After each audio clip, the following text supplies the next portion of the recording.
Alhamdulillahirabbil alamin wa bihi nasta'in wa ala umuri dunya waddin. Wassalatu wassalamu ala asrofil anbiya'i wal mursalin sayyidina wa habibina Muhammadin amma ba'd. Segala puji bagi Allah Tuhan seluruh sekalian alam. Pertemuan kali ini kita masih diberi kesehatan, sehat iman dan Islam, dan semoga kita dalam lindungannya.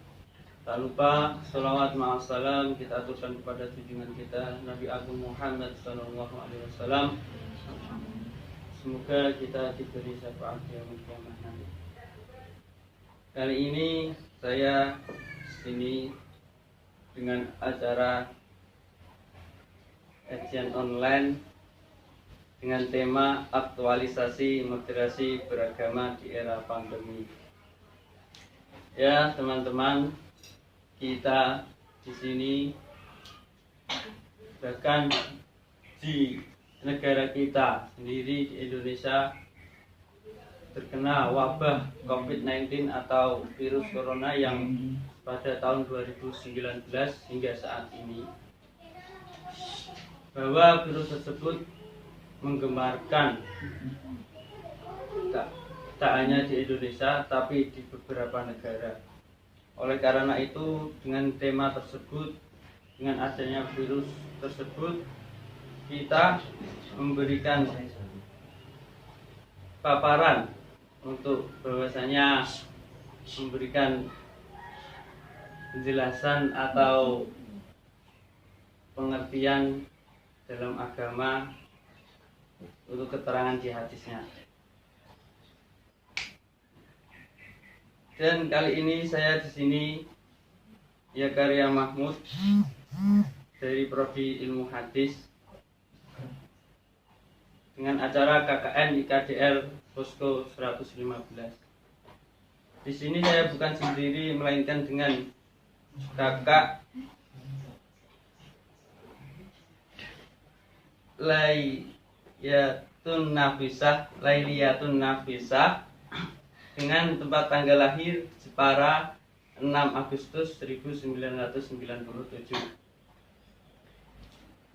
Berasal dari kampus IAIN Kudus dengan beralamat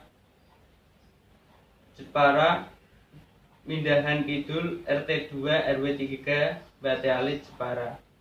Riwayat pendidikannya 2002 TK Pertiwi Dadi Mulya hingga 2003. 2003 SDN 4 Bate Alit sampai 2009, dan 2009 SMP Islam Hidayatul Muqtadiin sampai 2012.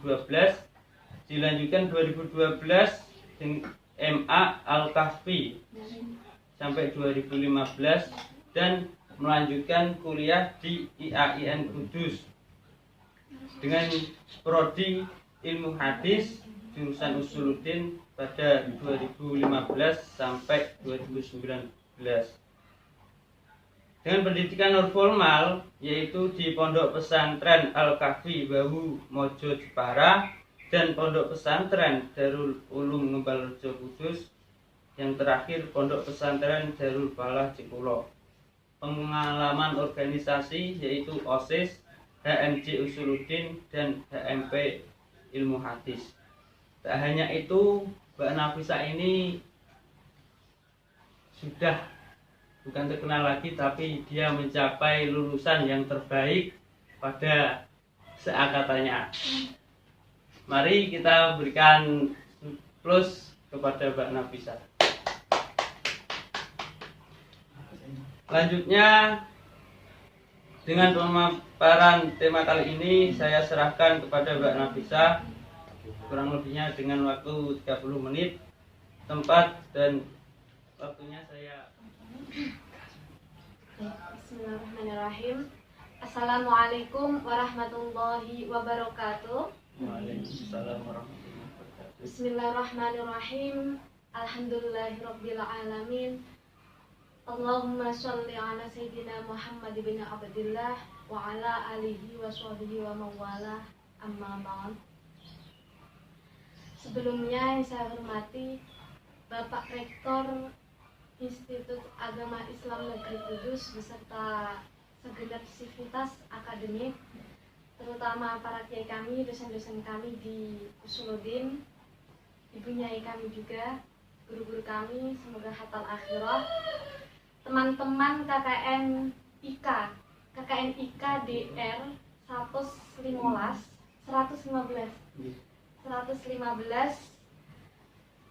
yang semoga sebentar lagi segera menunaikan kewajibannya menjalankan skripsi dan selesai dengan tepat waktu on time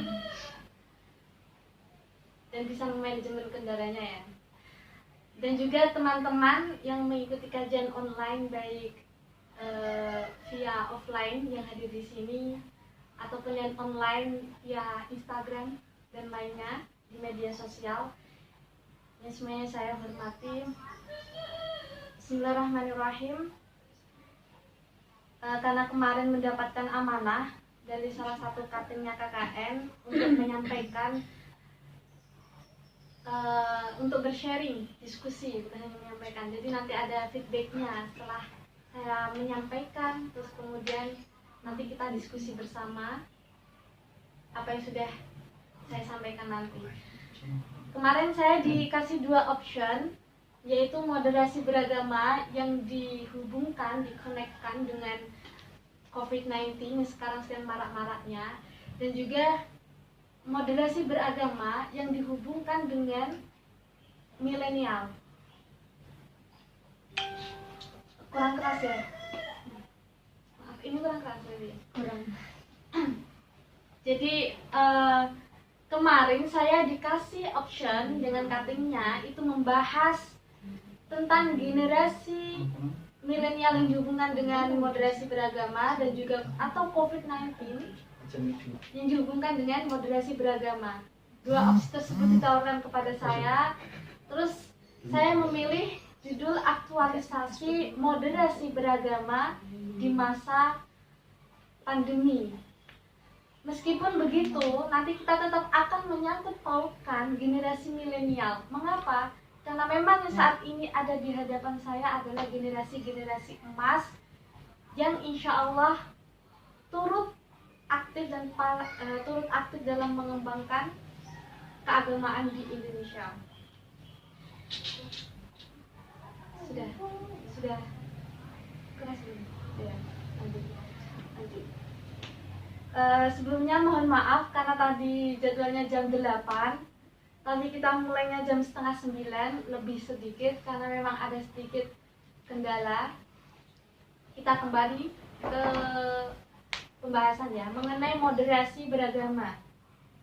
Bisa dilihat di dalam slide PPT yang sudah di-share oleh panitia di dalam grup WhatsApp. Bagi yang sudah mendaftar kajian online ini bisa melihatnya.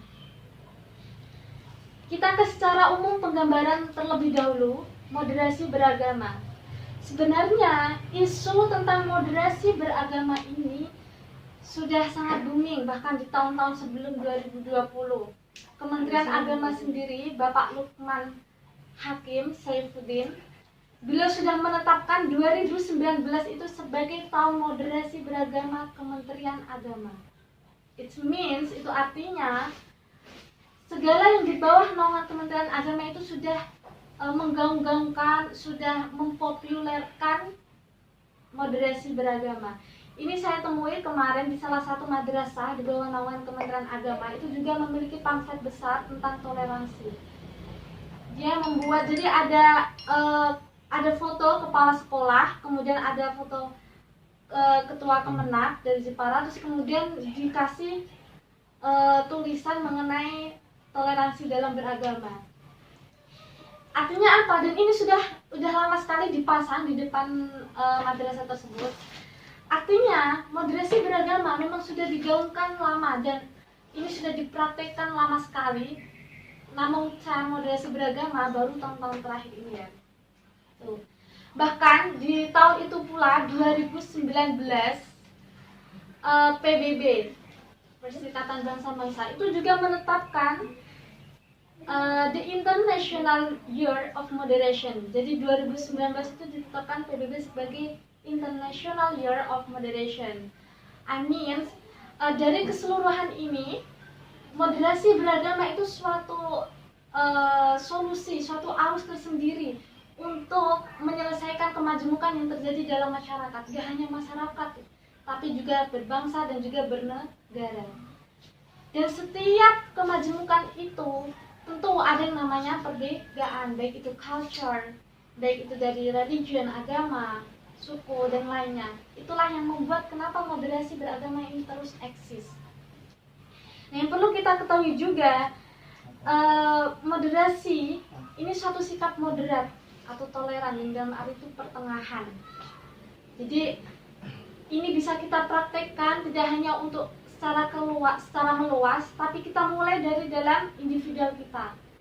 Dari dalam individual kita, mulai dalam membuat keputusan, ini sudah termasuk bagian dari berpikir moderat. Karena sebaik-baik perkara itu adalah pertengahannya. Tuh, menariknya di slide tersebut juga saya tulis bahwasanya semua agama itu mengajarkan the rules of moderation. Mereka memiliki rambu-rambu tersendiri bagaimana bersikap moderat.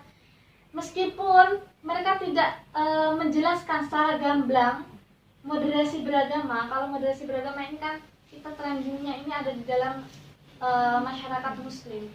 Terus kemarin saya juga bertanya kepada teman saya yang juga beragama lain, Kristen, itu juga menjelaskan sebenarnya mereka belum terlalu mengenal moderasi beragama. Di dalam agama mereka yang dicantumkan itu adalah ada satu tahap di mana dalam beragama itu tahap tertinggi adalah tahap kasih. Semakin seseorang itu memiliki keilmuan tinggi mengenai keagamaan, semakin komprehensif. Yang dalam artian komprehensif itu tidak memahami dari sudut satu pandang, tapi juga yang lainnya, dan dia bisa mengkolaborasikan, terlebih dia bisa mengkontekskan dengan zaman sekarang. Nah, dia akan semakin menebarkan kebaikan.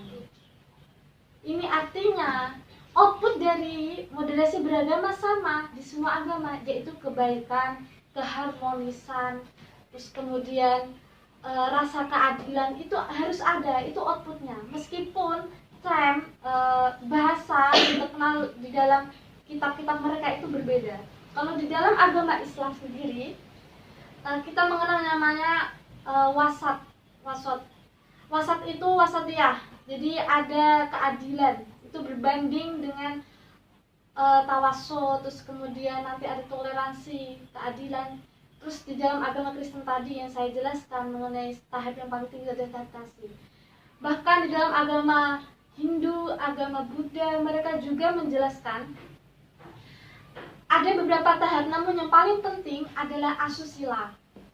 Asusila ini mereka terapkan untuk mencapai suatu keharmonisan. Jadi seperti yang saya katakan tadi, moderasi beragama itu intinya adalah sikap pertengahan, memutuskan suatu sikap dari pemikiran yang ada di dalam kita, kemudian kita implementasikan, terus kita meredam adanya kerusakan. Jadi kita lebih memilih kepada ketenangan, perdamaian. Itu moderasi beragama. Ya.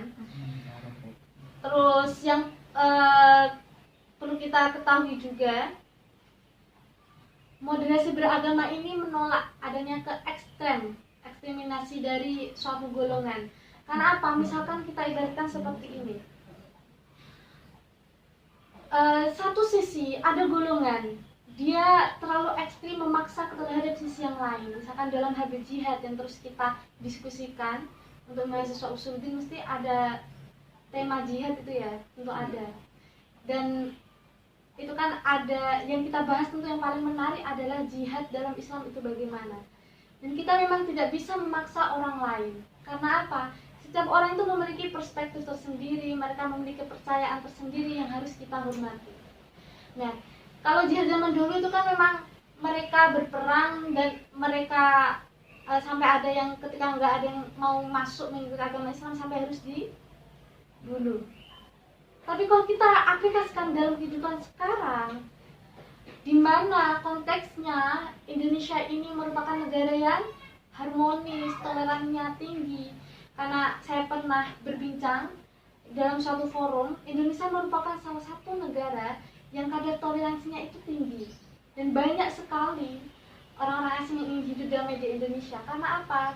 Karena terkenal luas. Bahkan ada yang pernah memposting orang Indonesia itu terlalu toleransi dan terlalu luas.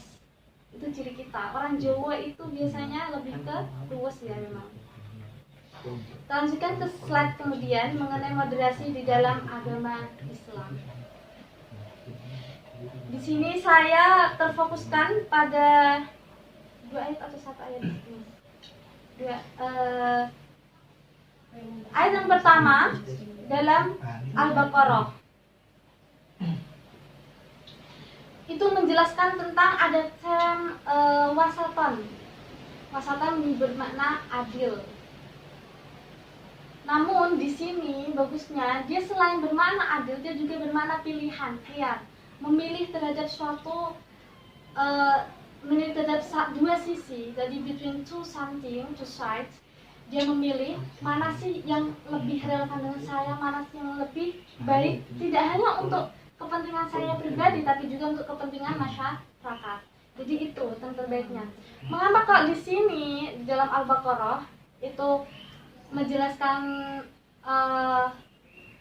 selain adil tapi juga ada yang memilih, itu karena umat Nabi Muhammad, berarti umat Nabi Muhammad adalah umat Muslim. Itu ada satu hadis itu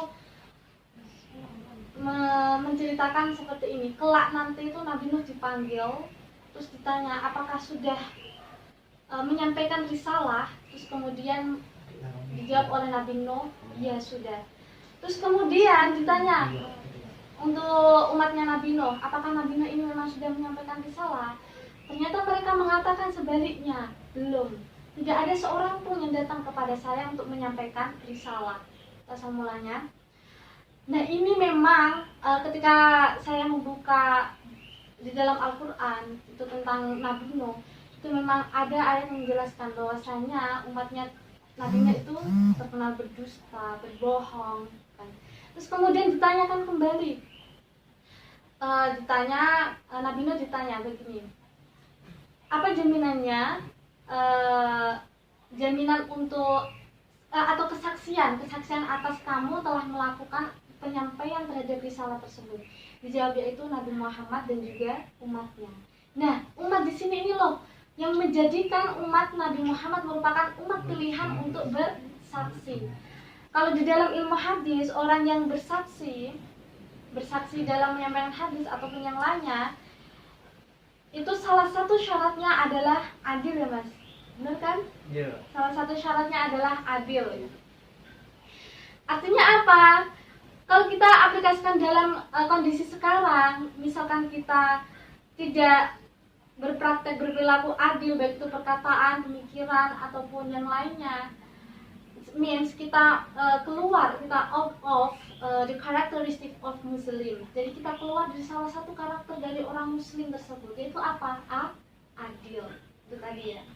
Selanjut, kemudian mengapa kok umat Muslim tahu bahwasanya dulu Nabi Nuh itu menyampaikan risalah, sedangkan kita termasuk kita ya, tidak hidup pada zaman Nabi Nuh? Karena memang sudah ada di dalam Al-Quran, dan Al-Quran itu memang orisinal dan sampai sekarang pun masih tetap terjaga, bahkan sampai nanti itu sudah terjamin. Nah, terus kemudian kita ke selanjutnya, di dalam Al-Qalam itu ada awsatuhum, jadi bermakna yang paling adil. Di dalam surah Al-Qalam ayat 28 itu menjelaskan bahwasanya manusia yang dipilih dalam surah tersebut adalah manusia yang adil. Berarti kita memang harus menerapkan sikap adil ini untuk kesegalanya. Bahkan ada suatu sejarah Nabawiyah itu menjelaskan Nabi Muhammad itu pernah menegur seorang sahabat karena tidak berperilaku adil terhadap antara anak yang satu dengan yang lain. Jadi ceritanya ada satu anak itu diberi budak, terus kemudian anak yang lain tidak, terus dia bercerita kepada Nabi Muhammad bahwa telah memberikan hadiah budak untuk anaknya. Terus kemudian Nabi Muhammad bertanya, apakah kamu sudah berlaku adil dengan kedua anakmu? Terus dia menjawab tidak. Kemudian Nabi Muhammad bertanya kembali kepada sahabat tersebut. Intinya tuh bertanya bagaimana anakmu nanti mau berlaku adil kepadamu. Terus apakah kamu mau ketika nanti dewasa anakmu kesemuanya itu adil dalam hal menghormatimu? Dijawab, iya ya Rasulullah, saya mau. Nah, seketika Rasulullah langsung memberikan penegasan bahwasanya kalau begitu jangan lakukan ini. Jangan lakukan ini artinya apa? Pilih kasih.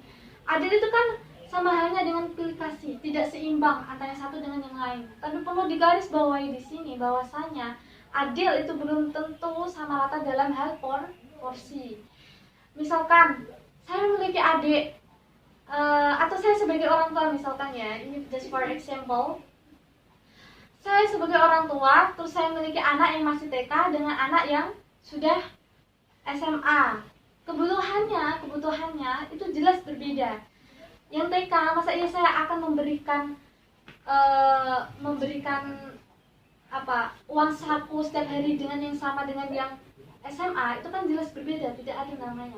Adil itu juga menuntut yang namanya itu satu kebutuhan. Itu adil. Terus kita akan melanjutkan kepada benang merah dari apa yang saya bicarakan tadi, konsep dari wasatiyah, baik itu di dalam agama lain ataupun yang berkembang di dalam agama kita sendiri dari penelusuran di Al-Quran tadi. Itu ada dua hal yang perlu kita garis bawahi, yaitu balance dan justice. Balance artinya adil, pertengahan, yang ujungnya nanti dia menghasilkan atau output dari moderasi atau sikap moderat itu adalah keharmonisan. Jadi kita bisa mengukurnya.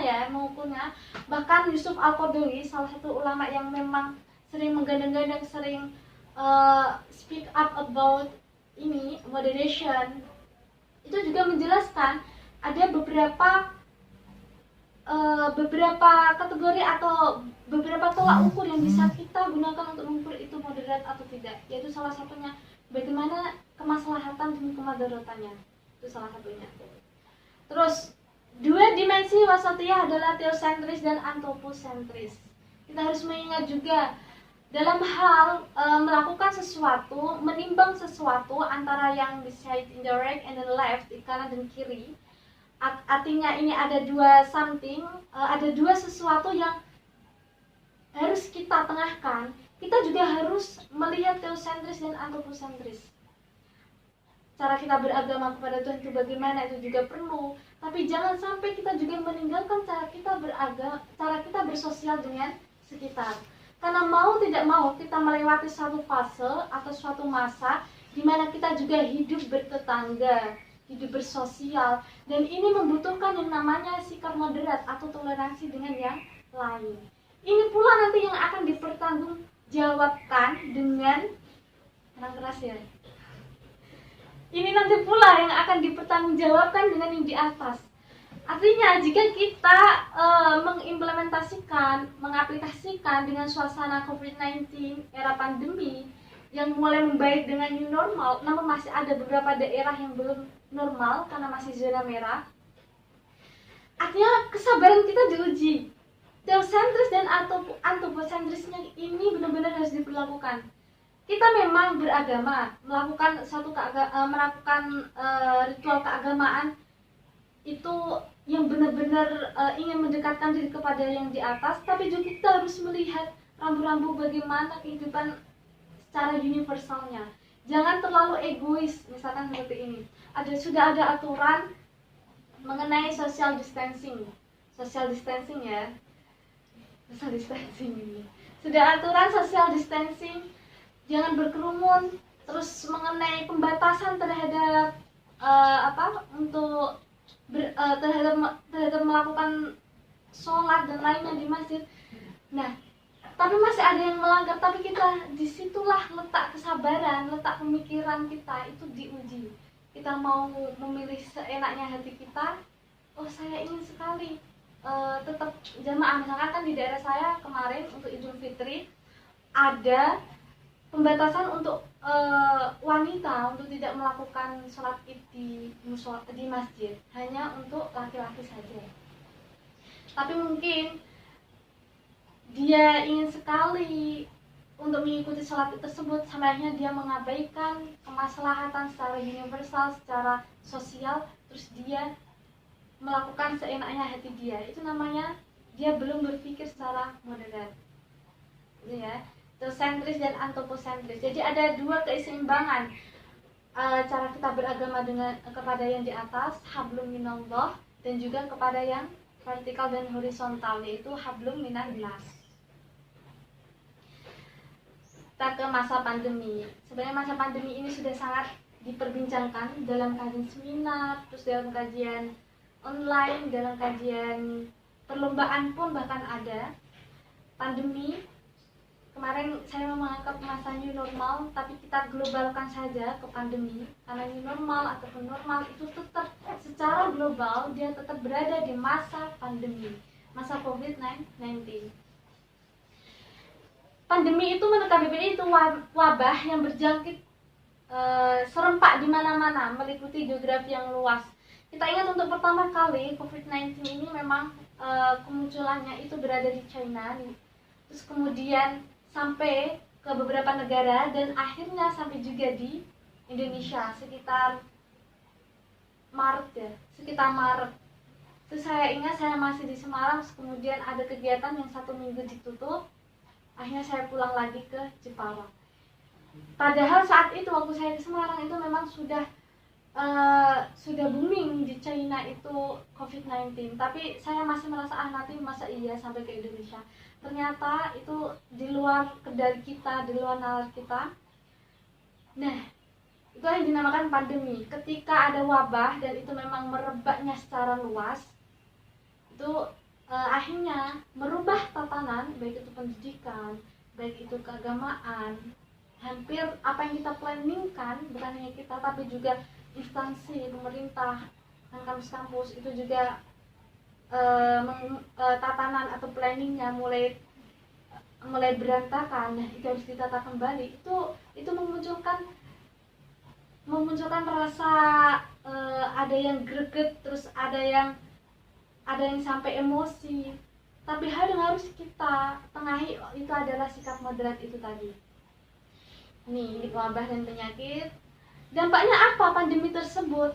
Akhirnya dampaknya itu tidak hanya untuk individual, tapi juga secara menyeluruh. Bahkan untuk saya pribadi, ini benar-benar ketika saya mulai tenang, pandemi ini tidak terlalu sampai di Indonesia, tapi ternyata makin hari makin melonjak. Ternyata ada beberapa planning yang harus di replan kembali, harus diulang kembali, harus ditata kembali, rearrange kembali ya. Dan itu memang menguras pemikiran dan menguras kesabaran.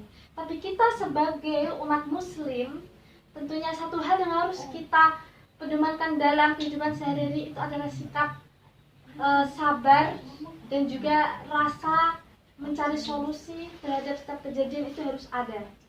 Ya, dampaknya apa? Mulai diterapkan oleh pemerintah social distancing, ada physical distancing, terus ada PSBB. Bahkan ada hadis juga yang mengatakan bahwasanya jangan mencampur orang yang sakit dengan orang yang sehat. Itu tidak boleh. Artinya dari bertolak hadis tersebut, maka tidak heran ada social distancing itu terjadi, physical distancing, kerumunan mulai dibatasi. Dari kebijakan pemerintah tersebut, akhirnya meluap suatu dampak yang lebih terhadap kita, yang mulainya kita segala sesuatu face to face, pendidikan, dalam hal pendidikan saja untuk generasi milenial ya saat ini. Sekarang kita harus dipaksa untuk beralih terhadap sesuatu yang berwujudkan online. Terus dari situ kita harus menguasai teknologi. Dari situ pula setelah teknologi mengharuskan kita untuk berpikir keras bagaimana cara menyeimbangkan antara waktu, terus menyeimbangkan antara pembelian kuota juga ya tentunya ya. Itu menjadi kendala terkadang. Nah itu ternyata merubah, nggak hanya kita yang pusing, tapi juga pemerintah yang sebenarnya sudah pusing mengatur rakyat yang diatur juga pusing diatur pemerintah.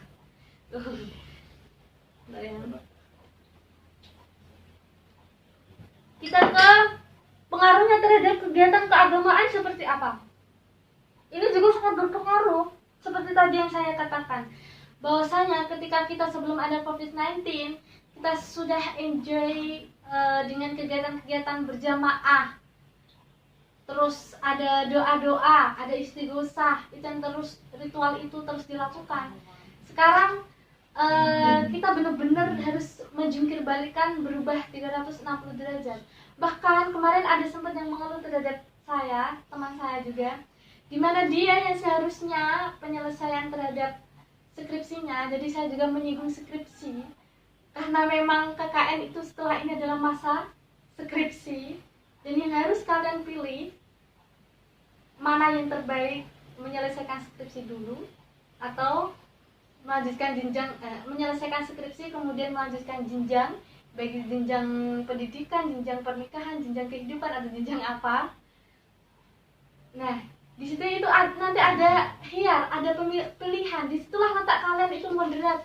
Saya ini lebih baik milih yang mana, dampak yang lebih besar yang mana. Kita kembali ya, kegiatan keagamaan. Dia mengatakan dia penelitiannya mengenai lapangan, terus kemudian karena ada pandemi akhirnya di stop, terus dia beralih ke penelitian yang lain, penelitian yang liberal. Artinya apa? Hal sepele pun sebenarnya tanpa kita sadari, COVID-19 di era pandemi ini sudah menguras pemikiran kita. Ini hal sepele yang terjadi ya.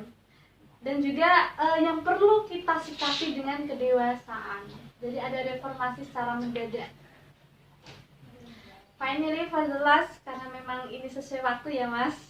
Nanti kita lebih banyak kepada perbincangan tentang, iya nanti belum, ini masih sedikit, masih ada satu slide.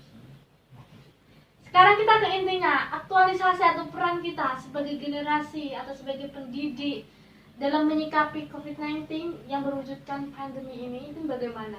Pertama, kita memahami secara komprehensif maqasid dan syariah.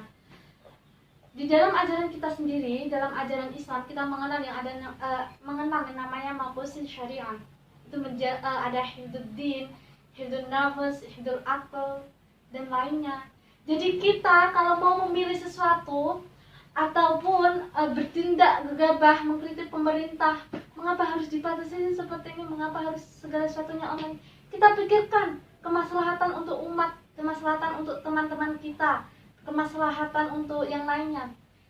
Misalkan mereka memiliki imun yang rendah lalu tertular, itu bagaimana? Kan setiap orang itu ingin hidupnya lebih lama, dan tentu ada beberapa hal yang masih harus diselesaikan. Jadi kita jangan egois, kita mulai berpikir kembali, oh ternyata ini ada menjaga jiwa, menjaga agama, juga perlu menjaga agama dalam artian kita bisa berdoa, kita bisa sholat berjamaah, di rumah pun juga bisa.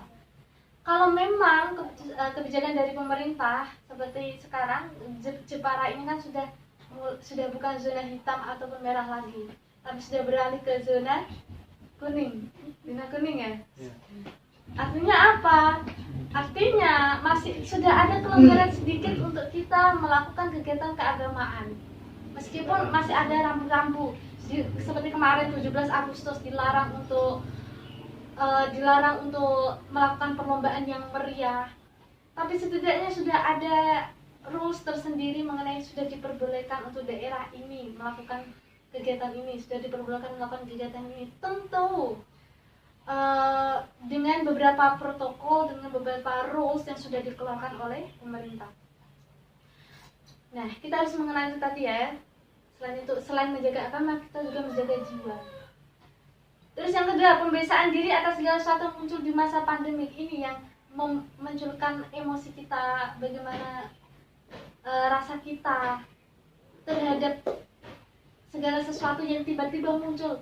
Jadi kemarin tuh saya juga ini sedikit sharing ya, sedikit ada kecewa sedikit, tapi itu kemudian saya kembali lagi, oh mungkin ini sudah yang terbaik. Sudah kecewa sedikit terus karena ada beberapa planning yang memang harus tercancel, bukannya tercancel, artinya juga planning tersebut lebur dan tidak akan pernah terrealisasi.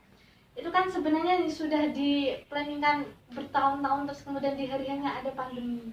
Ini kan sesuatu yang kita harus akhirnya, ya Allah ini bagaimana ini. Kita harus kembali ingat, kita boleh berjalan dengan begitu semangatnya, tapi kita juga harus ingat bahwasanya kita itu tetap manusia yang segala sesuatunya itu sudah ada yang mengatur.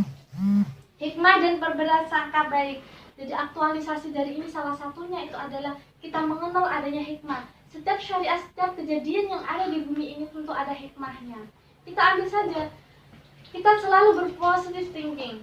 Karena apa? Ketika kita bernegatif thinking terhadap segala sesuatu, itu hanya akan membuat kita menjadi manusia yang kufur nikmat. Makanya kita harus lebih mengetahui hikmah itu, hikmah dari setiap kejadian itu apa. Bahkan apapun yang terjadi, pilihan yang terjadi untuk kita itu merupakan sudah pertengahan atau pilihan terbaik dari Allah. Artinya apa? Allah sudah memberikan kita kemoderatan, sudah memberikan kita pilihan terbaik. Karena tadi dari moderat itu tidak hanya adil, tidak hanya pilihan terbaik, tapi juga segala sesuatu yang diputuskan di tengah-tengah dan itu terbaik. Artinya apa? Kalau memang saat ini kejadian kita, misalkan yang bimbingan kita yang seharusnya ketemu face to face dengan dosen, akhirnya kita harus melakukan dengan online. Kasihan yang tidak ada jaringannya ya, seperti yang di pelosok-pelosok desa itu kan dia harus keluar untuk mencari wifi atau mencari jaringan internet. Meskipun di tengah kesusahan itu tersebut, satu hal yang harus kita ketahui, pembelajaran terbaik dari itu adalah prasangka baik dan hikmah. Kita jadi lebih bersyukur, lebih menerima, lebih legowo. Nah ini yang terakhir, masih ada dua, pemanfaatan media untuk berdakwah, moderasi semaksimal mungkin. Mungkin ini yang sedang dipraktekkan oleh teman-teman KKN yang dalam kegiatannya itu serba online. Meskipun pengabdian terhadap masyarakat itu ada yang mengatakan belum bisa secara maksimal, tapi satu hal yang harus kita ingat, pengabdian itu tidak hanya ada terpaku pada satu daerah. Meskipun teman-teman ini di rumah masing-masing dan secara online dan luringnya bertemunya itu hanya 1 minggu 1 kali atau 2 kali, teman-teman bisa mengabdi di daerah masing-masing teman-teman sendiri dengan menebarkan apa yang biasanya dilakukan oleh teman-teman KKN. Kalau KKN-nya keagamaan itu kan dia sering berceramah, dia sering menebarkan kebaikan di musola, di masjid. Teman-teman bisa lakukan itu. Jadi wujud KKN itu tidak hanya harus formalitas sebagai penghapusan atau sebagai kewajiban untuk menunaikan mata kuliah, itu tidak, tapi juga harus dilakukan setiap saat. Artinya apa? Meskipun pandemi ini berakhir, teman-teman juga bisa melakukan pengabdian terhadap masyarakat dalam hal apapun. Nah, di saat ini teman-teman lakukan itu secara online, ada kajian online, itu juga merupakan suatu dakwah di mana teman-teman tidak berputus asa terhadap masa pandemi ini, mencari solusi bagaimana sih tetap bisa eksis dalam berdakwah meskipun kita terkendala. Akhirnya teman-teman memilih untuk kajian apapun secara online. Terus ketika ada seperti kemarin yang saya ikutin di beranda Facebook dari KKN 115 itu juga sering menge-share tentang hadis-hadis kebaikan, hadis toleransi. Itu juga merupakan salah satu cara untuk menebarkan atau mengabdi terhadap masyarakat. Nah, yang paling penting, karena pandemi ini kita harus berterima kasih. Karena apa? Kita bisa upgrade keilmuan dan teknologi. Misal karena pandemi dalam satu KKN nggak ada yang bisa teknologi dalam artian teknologi yang berhubungan dengan editing dan lainnya, tentu nanti pasti itu akan memunculkan masalah. Karena apa? kita menge-share satu postingan tentu ada skill tersendiri, skill untuk membuat poster tersebut. Mau tidak mau kita belajar. Okay, for the last statement for me, ini ada satu quote. Segala hal yang hadir secara tiba-tiba itu memang merubah tatanan dan rencana yang tertata. Mengeluh dan menyalahkan adalah ketidakdewasaan atas penyikapan. Hadir dengan lapang dada, menerima dan mencari jalan lain menuju tujuan utama itu adalah bukti atas pemuda yang siap. Oleh karena itu, tetap asalul khuluqan wa anfa'um linnas dalam hal apapun dan dalam kondisi apapun.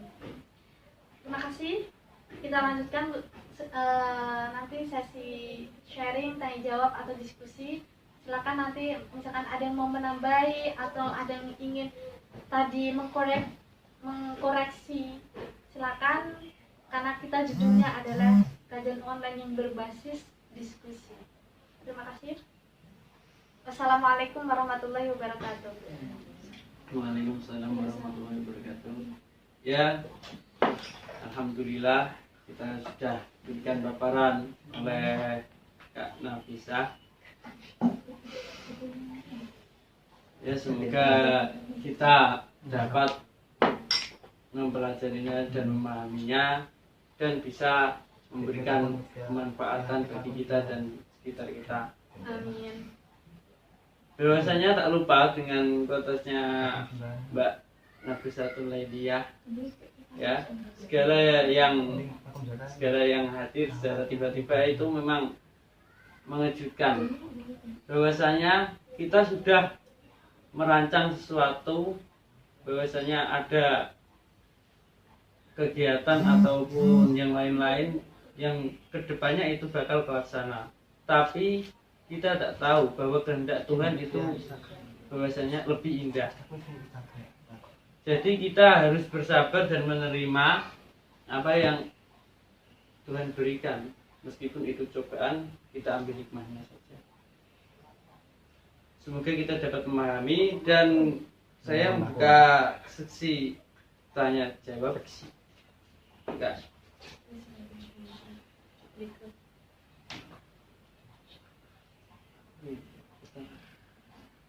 Ya, dari penanya, dari Mas M. Amin Hamzah dari IAIN Kudus, mohon kepada materi saya memberikan penjelasan mengenai dua dimensi Watsatonia adalah the countries dan adjuvant countries.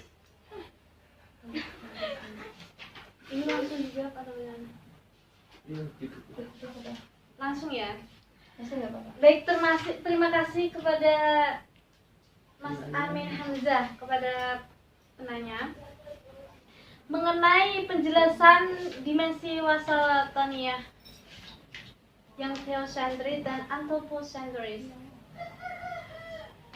Theosentris itu hablum minallah, kemudian yang anthropocentris itu hablum minannas. Itu singkatnya atau yang bisa kita pahami secara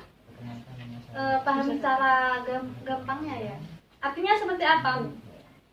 Jadi sikap moderat, sikap yang saat ini terjadi di era pandemi ini, kita juga ada kewajiban atau masih harus tetap berkonek dengan Allah itu bagaimana, terus berkonek dengan sekitar itu bagaimana. Ada dua sisi ini yang harus kita pikirkan, harus kita jalankan secara bersama dan seimbang. Untuk masa pandemi ini, dengan berbagai kebijakan dari pemerintah yang tadi itu ada social distancing, ada kebijakan untuk pembatasan dalam beragama, pembatasan dalam melakukan ya, bukan melakukan, pembatasan dalam maksudnya untuk berjamaah, tapi sholatnya itu kan tetap wajib. Artinya pembatasan untuk menuju ke masjid atau musola, terus pembatasan untuk saat ini melakukan istighosah yang dilakukan oleh pemerintah. Kita dengan pemerintah itu termasuk bagian dari anthropocentris, artinya hablum minannas. hubungan kita dengan manusia. Tapi kita juga memiliki keterikatan atau kewajiban untuk terus menjalankan keagamaan dengan Allah, yaitu teosentris. Itu berarti bagaimana? Kita terima, kita tetap sesuai dengan kebijakan dari pemerintah itu bagaimana? Karena pemerintah itu termasuk yang harus kita taati dan harus kita dengarkan segala kebijakannya. Selain hanya dengarkan, tapi juga harus ditaati, bukan diabaikan. Itu pemerintah. Artinya jadi ada dua balance, bagaimana kita tetap beribadah kepada Allah dengan khusyuk, tapi juga kita tetap menjalankan rambu-rambu, the rules of government itu bagaimana. Jadi solusinya mungkin seperti ini. Kita bisa tetap berjamaah di rumah, tetap menjalankan sholat di rumah, istighosah di rumah, stay at home. Itu merupakan bagian dari kita masih terconnect dengan Allah, hablum minallah. Terus kita juga menjalankan aturan dari pemerintah. Selain itu, kita juga tidak membahayakan sekeliling kita. Artinya apa? Kita juga memikirkan sosial kita. Seperti itu.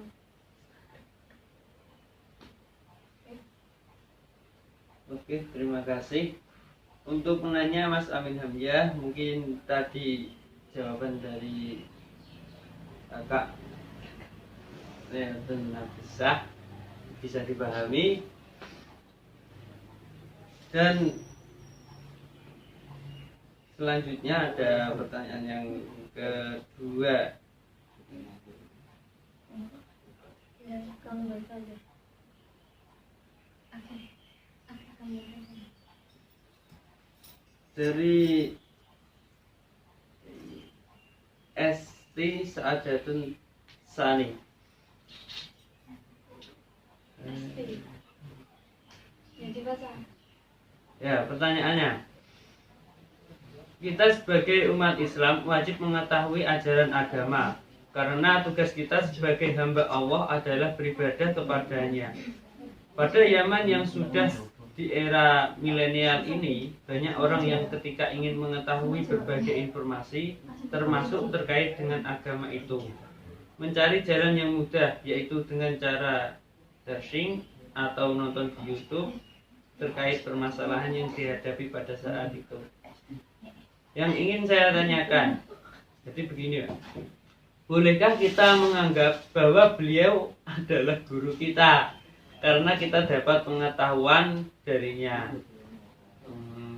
Apakah YouTube dan Google itu bisa dikatakan guru? YouTube dan Google-nya ya. Ya gitu, Mbak. Yang dimaksud apakah itu bisa dinamakan sebagai guru kita? Baik, terima kasih. Siapa tadi? Mbak Esti Saadatus Mbak Sani. Esti Saadatus Sani. Terima kasih, pertanyaan yang panjang, lebar, dan tinggi. Tapi intinya adalah, bolehkah kita menganggap YouTube, Google, dan pokoknya medsos itu ya, medsosnya itu sebagai guru kita?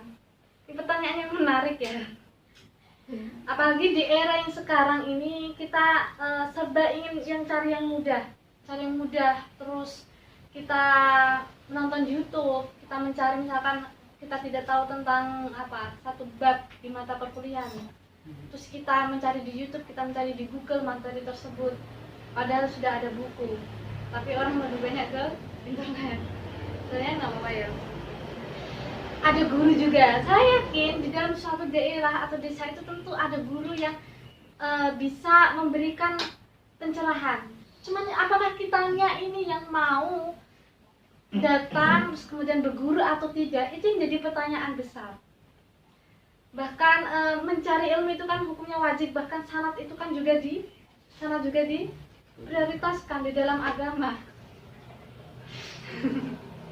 Sanad itu bagian yang penting di dalam agama. Nah, pertanyaan ini tadi itu bagaimana kalau kita menganggap YouTube itu sebagai guru? Bukan YouTube-nya atau bukan Google-nya, atau juga misalnya kita lihat di Facebook, bukan Facebook-nya. Misal kita melihat yang hari ini sedang gencar-gencarnya, sedang streaming di YouTube itu siapa? Dosen kita, Bapak Fukoha. Iya, Bapak Fukoha. Terus kemudian saya pun sendiri sering mendengar beliau berceramah.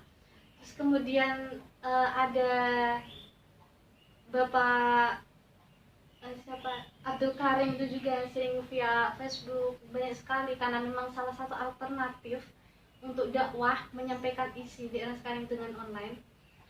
Nah, kita yang dianggap kita itu bukan YouTube atau Google-nya, tapi manusianya yang ada di dalamnya itu. Gitu. Dan isinya.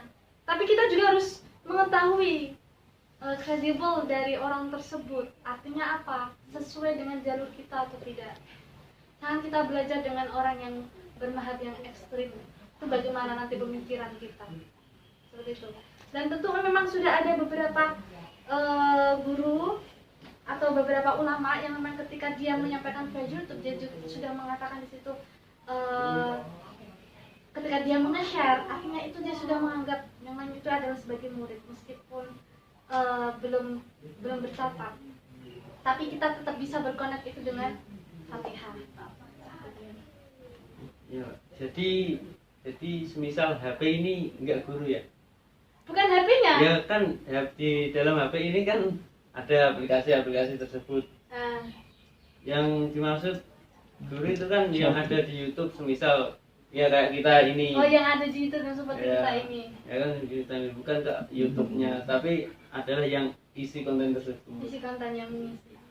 Bahwasanya di kitab Ta'lim Muta'alim kan bahwasanya ilmu kalau tidak ada gurunya kan gurunya. Ya. Ya memang itu penting. Kalau kita hanya mencari hanya sembarangan, bahkan tidak tahu keilmuan atau kredibel dari guru tersebut, itu yang berbahaya untuk saat ini. Makanya yang paling seperti saya sendiri, meskipun saya di rumah, itu tetap saya bertanyanya, saya jarang untuk mengkonsumsi YouTube ataupun Google, tapi saya lebih kepada bertanya via chat atau WA, atau misalnya saya nggak punya nomornya, itu saya minta kepada seorang yang punya. Jadi setidaknya mereka tahu bahwasanya izinkan saya untuk belajar dengan Pak Ustadz atau gimana. Jadi itu yang solusi terbaiknya itu seperti itu. Jadi untuk saran saya, jangan malu untuk bertanya. Ya, jangan malu untuk bertanya. Kalau bertanya sesat di. Makasih untuk jawabannya. Mudah-mudahan kita bisa memahami dan membacakannya. Untuk pertanyaan yang ketiga ini Kak. Pertanyaan ketiga ini dari Mbak Hani Sofiatun dari Yayan Kudus. Bagaimana cara kita sebagai seorang mahasiswa atau mahasiswi memperkenalkan istilah moderasi beragama kepada masyarakat umum? Ya. Padahal tidak banyak yang paham mengenai istilah moderasi beragama. Ya, terima kasih. Mbak siapa? Untuk Mbak Hani Sofiatun. Mbak Hani Sofiatun. Bagaimana sih cara kita ini memperkenalkan atau berdakwah? Memperkenalkan sama aja dengan berdakwah kepada mahasiswa atau mahasiswi ya yang lainnya. Sedangkan semuanya belum tentu mengenal makna dari moderasi ini, mungkin terlalu intelek ya bahasanya. Kalau kita kembali ke lingkungan masyarakat, mungkin yang kita gunakan bukan moderasi, katanya bukan moderasi, tapi legowo, toleransi, itu yang sudah familiar. Nah, untuk kita ini yang generasi kita milenial ini bagaimana? Kita mulai sebenarnya dari generasi ini kan konsepnya banyak. Salah satunya adalah rasa toleransi, terus kemudian ada menghargai, yang di dalamnya ada menghargai, terus memahami yang lainnya, understanding juga, terus pemilihan kita terhadap sesuatu yang secara adil. Ini bagian dari moderasi. Mungkin yang kita kenalkan dakwahnya kita itu adalah sikap kita terlebih dahulu. Jadi sebelum saya mengisi ini pun saya belajar apakah saya sudah moderat atau belum dalam segala tindakan. Kemudian saya tata. Jadi sebelum ini saya menata kembali. Masa iya saya hanya menyampaikan teori, terus kemudian saya sendiri belum menata. Bahkan segala pangkal yang kita lakukan, yaitu hati. Awalnya kita memutuskan segala sesuatu untuk kita kan bisa berdakwah melalui ini dulu ya, berdakwah mulai perilaku kita. Dan perilaku kita ini kan tercipta atas hati kita, memilih yang mana. Nah, hati kita yang terlebih dahulu dimoderatkan, kita arahkan kepada yang baik. Karena apa? di dalam Arba'in Nawawiyun sudah dijelaskan ida sholahah sholahul jasadu qulub, ya kan? Apabila memang hatinya itu baik, maka baik secara keseluruhannya. Tapi faida fasadat jasadu qulub. Iya enggak? Nah, ilmu hadis ini. Itu apa yang dimaksud, dan apabila itu rusak, maka itu rusak secara keseluruhannya, artinya perilaku pula. Itu apa yang dimaksud yang rusak ataupun yang baik? Alahiyah qalbun, yaitu hati, yaitu hatinya harus ditata, dimoderatkan. Hati nanti ia akan berperilaku baik, kemudian dia ke perilaku baik. Terus kita mengenalkannya bisa melalui dakwah ataupun dengan cara yang sekarang yang dilakukan sama teman-teman KKN IK 100 ya, IKDR 115, selalu menge-share tentang kebaikan-kebaikan. Tapi yang perlu digarisbawahi bukan hanya menge-share, tapi juga diaplikasikan dalam kehidupan. Itu yang paling penting. Karena teman kita itu bukan hanya yang ada di dunia maya, mengenai toleransi, terus mengenai keadilan atau apa, tapi teman kita itu juga yang ada di dunia nyata. Jadi solusinya mungkin kita bisa memberikan mereka istilah toleransi ataupun istilah legowo atau istilah memahami yang lain. Itu yang sesuai dengan daerah teman-teman ini apa yang sedang booming. Tapi selain itu kita memang harus menerapkan, tidak hanya sekedar berbicara tapi juga menerapkan. Jadi saya pun masih berproses untuk menuju kebaikan tersebut. Ya, terima kasih. Mungkin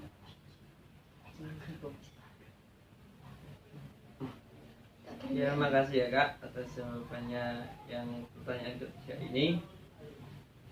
bahwasanya diri kita selalu untuk fastabiqul khairat.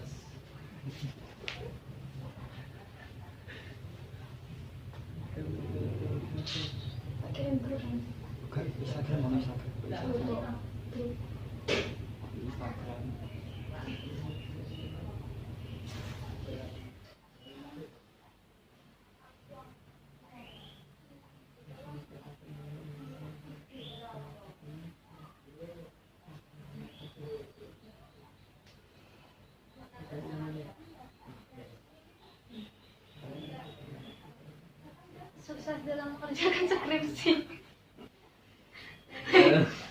Tambahan lagi pertanyaan ini dari Mbak Khairatul Amalia, bahwasanya bagaimana kiat-kiat sukses dalam mengerjakan skripsi. Ya, ini agak sedikit keluar dari tema tapi nggak Gak apa-apa, masalah. bisa loh. Iya. Sukses dalam skripsi ya, mengerjakan. Karena memang ini fase-fase skripsi ya, Mas, Mbak. Saya senang sekali dengan teman-teman yang belum selesai skripsi. Karena apa? Saya bisa menyingkirnya berkali-kali biar mereka greget. Tentang fase skripsi. Sukses dalam skripsi, apalagi di era pandemi seperti itu mungkin ya. Pilihan terbaiknya itu bagaimana? Sebenarnya skripsi itu kan karena niat, karena hati. Just for it sih, nggak ada lebihnya. Mau kita menyelesaikannya kapan, itu sebenarnya targetnya kita sendiri. Seperti saat ini kan gampangnya kalau di logikanya teman-teman melakukan KKN secara online yang tidak terlalu banyak menguras tenaga dan waktu. Teman-teman bisa memanfaatkan sembari KKN dengan pengerjaan skripsi. Jadi yang pertama harus kita tanamkan itu adalah niat kapan kita mau selesai ini. Terus niat kapan kita mau jauh-jauh datang untuk bimbingan. Tapi bimbingannya sekarang online ya. Ya, online Tapi sudah ada yang face to face, sudah ada yang offline secara langsung ke dosennya. Terus niat kita mau benar-benar berjuang tidak untuk menyelesaikan skripsi secara cepat, itu tergantung dari teman-teman sendiri yang bisa menjawab. Pokok dari segalanya itu adalah niat kita. Terus yang kedua, ini mengenai di era pandemi ini ya, sabar untuk menjalankan skripsi yang awalnya mulainya dari yang lapangan terus harus benar-benar dipindah ke yang library. Kita jalani dan kita benar-benar lakukan dengan teliti. Usahakan setiap hari ada perkembangan dalam mengetik skripsi, minimal 1 lembar, 2 lembar, 3 lembar. Nanti kan 1 bulan selesai, insya Allah. Itu. Amin. Amin. Udah? Ya, terima kasih untuk sarannya. Ini Kak dari pertanyaannya Mbak Amalia. Semoga yang semester 7 ataupun yang belum selesai semoga diberi kemudahan dan kelancaran Amin, untuk amin. skripsinya. Ya, bahwasanya kesimpulannya yaitu moderasi beragama merupakan sikap moderat, memilih pertengahan, memilih yang lebih baik dalam segala aspek kehidupan, baik beragama ataupun sosial. Moderasi beragama sangat penting diaplikasikan dalam masa pandemi, baik untuk individu ataupun universal, agar tercipta keharmonisan. Ya,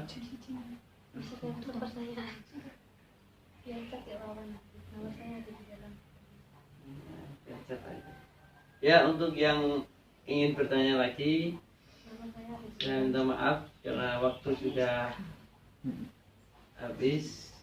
Kalau nanti bisa lewat via chat saja. Kali ini saya akan menutup. Sebelum saya menutup, saya minta banyak-banyak makasih untuk waktunya. Bahwasanya kalian semua yang pada di rumah nggak boring nonton kita ya, supaya ada kegiatan juga di pandemi ini. Dan makasih juga untuk kakak Lailatul Nafisah atas waktunya dan ilmunya, supaya manfaat bagi saya dan kita semua, terutama yang sekarang nggak kuliah atau nggak ngapa-ngapain, ada sekarang di grup bisa bermanfaat juga. Kita tetap semangat menjalani hari-hari meskipun ada wabah COVID-19 ini. Semoga kita diberi kesehatan selalu, diberi rezeki, diberi ilmu yang banyak. Sekian dari saya ucapkan banyak-banyak terima kasih. Tetap semangat dari saya. Assalamualaikum warahmatullahi wabarakatuh. Waalaikumsalam warahmatullahi wabarakatuh.